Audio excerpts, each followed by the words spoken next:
A history of conflict, setting the stage for a dangerous escalation. The Middle East, a region etched with ancient history, vibrant cultures, and enduring conflict. For decades, the Israeli-Palestinian conflict has cast a long shadow, fueling tensions and igniting wars.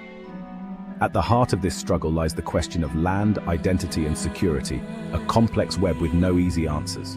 The Gaza Strip, controlled by Hamas, has endured years of economic hardship and humanitarian crises.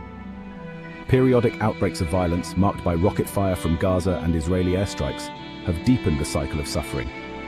Adding complexity is the role of regional actors, each with its own agenda and alliances. On October 7, 2023, a line was crossed, setting in motion a chain of events that would culminate in a missile strike, sending shockwaves through the region and beyond. October 7, 2023. A line crossed, a region ignited. The morning of October 7, 2023, dawned like any other in the Middle East. But as the sun rose, a sense of dread began to spread. Hamas launched a surprise attack on Israel, shattering the fragile peace. The attack was swift and brutal, catching Israeli forces off guard. Rockets rained down on Israeli cities, targeting civilians and strategic infrastructure. Israel, vowing swift action, launched a counter-offensive, targeting Hamas positions in Gaza. The region watched with horror and apprehension as the conflict escalated. The international community struggled to formulate a coherent response. September 15, 2024, a missile's flight, a region transformed. Almost a year after the Hamas incursion into Israel, the region braced for further escalation. The air was thick with tension, and the people were on edge, anticipating the next move in this high-stakes chess game. Whispers of advanced weaponry, supplied by Iran to its proxies, circulated amongst intelligence agencies. These whispers grew louder, turning into a cacophony of concern and speculation. The world held its breath, waiting for the next shoe to drop. Diplomatic channels buzzed with activity, and the global community watched with bated breath. That shoe dropped, with terrifying impact, on September 15, 2024. The explosion was felt far and wide, a grim reminder of the volatile times.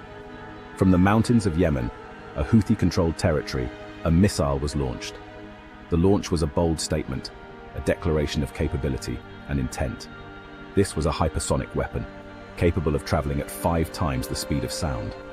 Its speed and precision made it a formidable tool of war. Its target, the heart of Israel. The missile's trajectory was clear, and its destination was unmistakable. The attack, audacious and unprecedented, sent shockwaves throughout the region. Leaders scrambled to respond, and the public was left in a state of shock and disbelief. The very notion that a group once considered a ragtag insurgency possessed such advanced weaponry sent chills down the spines of world leaders. The balance of power seemed to shift overnight. The Houthis claimed responsibility, boasting of their reach and firepower. Their confidence was palpable and their message was clear. Israel, though shaken, was quick to respond. The nation rallied, and its military forces were mobilized with a sense of urgency. The Iron Dome, Israel's vaunted missile defense system, had been successful in intercepting rockets and mortars in the past. It was a symbol of resilience and technological prowess. But this was different. This was a new era of warfare, one with potentially devastating consequences. The stakes had never been higher, and the world watched, uncertain of what the future would hold. The Houthi arsenal, a growing threat, a shifting balance. The September 15th attack confirmed what many had feared. The Houthis were no longer a mere thorn in the side of Saudi Arabia and its allies. This attack was a wake-up call, a stark reminder of the evolving dynamics in the region. They had evolved into a formidable force, capable of projecting power far beyond Yemen's borders.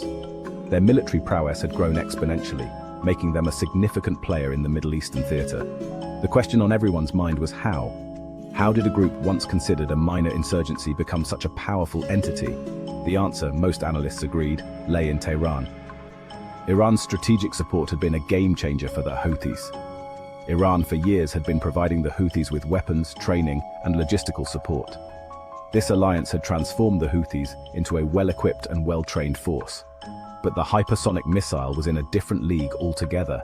It was a technological marvel that showcased the advanced capabilities now at the Houthis' disposal. It represented a significant leap in Houthi capabilities, and by extension, Iranian influence. The missile's range and precision were a testament to the sophisticated military technology being funneled into Yemen. The attack symbolized a shift in the regional balance of power. It was a clear indication that the Houthis, backed by Iran, could alter the strategic landscape of the Middle East. Iran, through its proxies, was demonstrating its ability to strike at the heart of Israel, a long-standing foe. This capability was a direct challenge to the existing power structures in the region. The region, already a tinderbox of tensions, was now even more combustible. The stakes had never been higher, and the potential for conflict had escalated dramatically. Section 5. Israel's Iron Dome, a shield tested, a nation vulnerable. The Iron Dome, Israel's multi-layered missile defense system, has been a source of national pride. But the September 15th attack raised a troubling question. Was the Iron Dome now vulnerable? Hypersonic weapons, by their very nature, pose a unique challenge to even the most sophisticated defense systems. The attack exposed a potential vulnerability, not just in Israel's physical defenses, but also in its sense of security. For a nation that has long projected an aura of invincibility, the attack was a stark reminder that no nation is immune to attack. This newfound vulnerability had the potential to reshape Israel's strategic calculus. Section 6. The shadow of Tehran, Iran's ambitions, a region on edge. While the Houthis claimed responsibility for the September 15th attack, few doubted the involvement of Iran. The international community watched closely, aware of the broader implications. The fingerprints of Tehran were all over the operation, from the provision of the hypersonic missile to the timing of the attack itself. This was not just a random act of aggression, but a meticulously planned operation. Iran for years has been pursuing a strategy of asymmetric warfare, using proxies like the Houthis to extend its reach and influence. This strategy allows Iran to exert power without direct confrontation. The attack on Israel was a calculated move by Iran to advance its regional ambitions. It was a bold statement of defiance against its adversaries. By demonstrating its ability to strike at the heart of Israel, Iran was sending a clear message to its rivals in the region. This act was meant to showcase its military capabilities and resolve. This assertive posture by Iran had the potential to further destabilize an already volatile region. The balance of power in the Middle East was being tested. The risk of miscalculation, of a minor incident spiraling out of control, was higher than ever. The stakes were incredibly high, and the world watched with bated breath, hoping for a resolution. Section 7. The price of retaliation, a cycle of violence, a humanitarian crisis. In the aftermath of the September 15th attack, the world held its breath, bracing for Israel's response. Retaliation was seen as inevitable, but the question was, how far would Israel go? The cycle of violence, of attack and retaliation, had become deeply entrenched, each act of aggression only deepening the cycle of hatred and mistrust. The human cost of this conflict was staggering. Section 8. The risk of escalation, from regional conflict to global confrontation. The September 15th attack and its aftermath highlighted the interconnectedness of the region. The risk of miscalculation, of unintended consequences, was higher than ever. One scenario that kept policymakers up at night was the possibility of a direct confrontation between Israel and Iran. While neither side actively sought war, the potential for a miscalculation was real.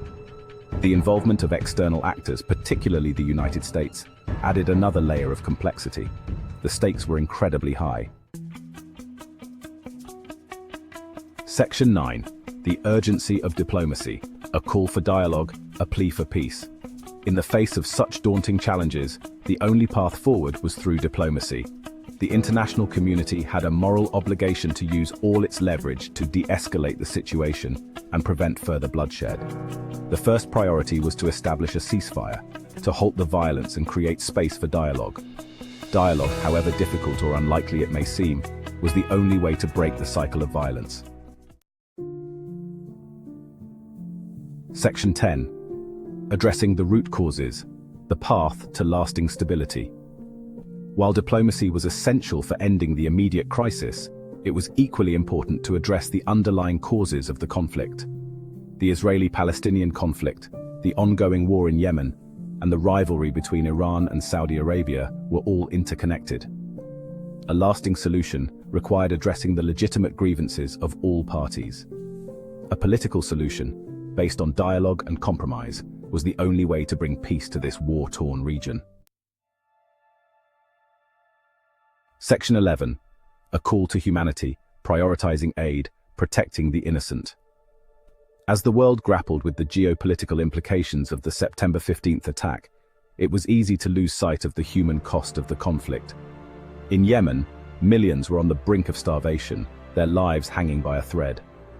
The international community had a moral obligation to prioritize humanitarian aid, to ensure that the innocent victims of this conflict received the assistance they desperately needed.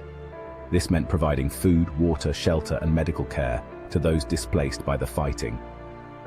The September 15th attack was a wake-up call, a stark reminder of the fragility of peace and the devastating consequences of conflict.